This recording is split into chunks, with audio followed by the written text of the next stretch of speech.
ভাই আমার হবে 12 দিনে, স্যার। আল্লাহ আল্লাহ তাআলা যদি রাখে বিয়ে কপালে হবে, ওটা আমি শিওর দিতে। আমি এগুলো নিয়ে এখনো চিন্তা ভাবনা করিয়ে নাই। এবার ওমান প্রবাসী বাহারউদ্দিন নিজে জানালেন তিনি বিয়ে করতে যাচ্ছেন। আসলে ছেলেদের সমস্যা না ভাই, মেয়েরা এরকম করতেছে, ডাইরেক্টলি কল দিবে, ডাইরেক্টলি ভালো আছেননি বা এগুলো বলিয়ে ডাইরেক্টলি বলতেছে আমি আপনাকে বিয়ে করতেছি, বিয়ে করবেন।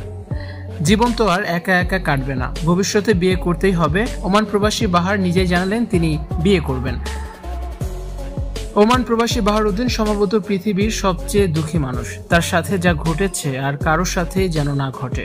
ভাগ্যের কি নির্মম পরিহাস। একদিন তার সবকিছুই ছিল, আজ তারা কেউই নেই।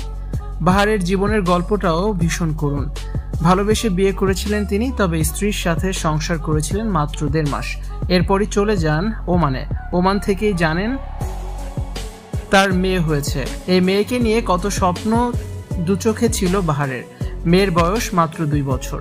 বাহার দেশে আসবেন শুনে পরিবারের সবাই অনেক খুশি হয়ে যায়। মোট 20 জন সদস্য যেতে চেয়েছিল বাহারকে এয়ারপোর্টে আনতে, তবে গাড়িতে এত মানুষের জায়গার সংকুলান হয়নি। শেষ পর্যন্ত 11 জন যায় বাহারকে রিসিভ করতে। এর থেকে বোঝা যায় বাহারের পরিবারের বন্ধন কতটা মজবুত ছিল। এয়ারপোর্টে মেয়েকে একবার খুলে নিতে পেরেছিলেন বাহার, স্ত্রীর সাথে কয়েকটা কথা বলতে পেরেছেন, আরো জমানো অনেক কথা রেখে দিয়েছিলেন। সেই কথাগুলো বুকে জমিয়ে রেখেছেন বাহারউদ্দিন। তবে এই কষ্টের মাঝেও বাহারকে অশান্তি দিয়ে যাচ্ছেন মেয়েরা। বাহার বলেন, প্রতিদিনই মেয়েরা ফোন করে তাকে ডিস্টার্ব করে, বিয়ের প্রস্তাব।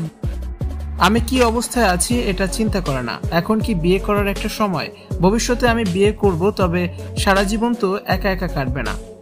ভবিষ্যতে বিয়ে করতে হবে, সারা জীবন তো আর এভাবে একা কাটবে না। কিন্তু তাই বলে এখন কি বিয়ের প্রস্তাব দেওয়াটা ঠিক? মেয়েদের কথা শুনতে শুনতে বিরক্ত হয়ে গেছেন বাহারউদ্দিন। মেয়েরা ফোন করেই তাকে বিয়ের প্রস্তাব দিয়ে বসেন।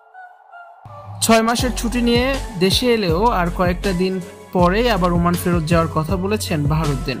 বাড়িতে থাকলেই প্রিয়জনদের মুখ ভেসে ওঠে, কবরগুলো দেখে হাহাকার করে বুকের ভেতরে।